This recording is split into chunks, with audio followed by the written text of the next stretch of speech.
नमस्कार, स्वागत है आपका हमारे चैनल में। इससे पहले कि हम आपको खबर बताएं, आपसे अनुरोध है कि आप इस खबर को अधिक से अधिक शेयर कर दें।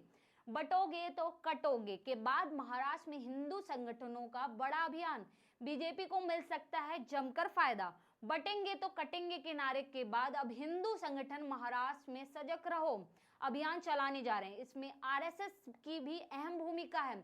हिंदू वोट बैंक को बीजेपी की ओर झुकाने का प्रयास किया जाएगा। महाराष्ट्र में हिंदू वोट को लेकर महायुति और महाविकास आघाड़ी महागठबंधन के घटक दलों में जमकर होड़ मची हुई है। एक तरफ बीजेपी हिंदुओं के हितैषी होने का दावा करती है, तो दूसरी तरफ शिवसेना भी इसकी बुनियादी पर वोट बटोरने की कोशिश कर रही है। बीजेपी के लिए आरएसएस और उसके साथ करीब 65 संगठन जमीन पर काम कर रहे हैं। इन संगठनों ने मिलकर सजग रहो अभियान शुरू किया है। इस अभियान के जरिए न केवल बीजेपी को मदद करने में प्रयास हो रहा है, बल्कि हिंदुओं को एकत्रित करने के नाम पर उद्धव ठाकरे की पार्टी की जड़ें कमजोर करने की भी कोशिश हो रही है। यह सजग रहो अभियान लोकसभा चुनाव के बाद शुरू हुआ है। बटोगे नहीं तो कटोगे नहीं नारे का विस्तार है। हाल ही में बांग्लादेश में हिंदुओं पर हुए अत्याचार के बाद उत्तर प्रदेश के मुख्यमंत्री योगी आदित्यनाथ ने इस नारे को कई बार दोहराया। वहीं प्रधानमंत्री नरेंद्र मोदी ने भी शुक्रवार को खुले में इसी से जुड़ा नया नारा दिया। यह नारा एक है तो सेफ है। संघ के सूत्रों ने बताया कि सजग रहो अभियान किसी के खिलाफ नहीं है, बस हिंदुओं में जातिगत भेदभाव को खत्म करने के लिए है। बीजेपी के एक सीनियर नेता ने कहा कि अपना संदेश देने के लिए आरएसएस और उससे जुड़े करीब 65 संगठन 100 मीटिंग करेंगे। उन्होंने कहा कि हिंदुओं को जाति के आधार पर बांटकर वोट बैंक बनाने का काम किया जा रहा है, इसे रोकना होगा। इससे यह अभियान बड़ी भूमिका निभाएगा।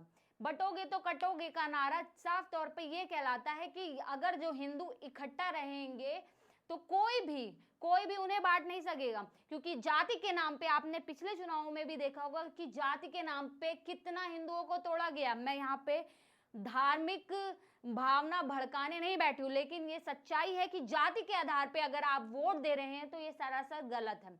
जाति के आधार पे वोट ना देके आप ये देखिए कि कौन आपके लिए सर्वश्रेष्ठ है।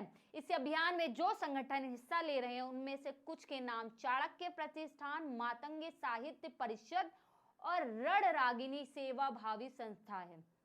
इसके अलावा संघ के प्रति प्रांत कोकण, देवगिरी, पश्चिम महाराष्ट्र और विदर्भ में आरएसएस की शाखाएं इस अभियान का हिस्सा हैं। ये बैठकें बीजेपी के समर्थकों और अन्य वोटरों को लेके होंगी। कई वोटर ऐसे हैं जो किसी कारणवश बीजेपी से कटे हैं, उन्हें जोड़ने का प्रयास भी किया जाएगा। इन बैठकों में बांग्लादेशियों, रोहिंग्यों का मुद्दा उठाकर इसे चुनावी रंग देने की कोशिश होगी।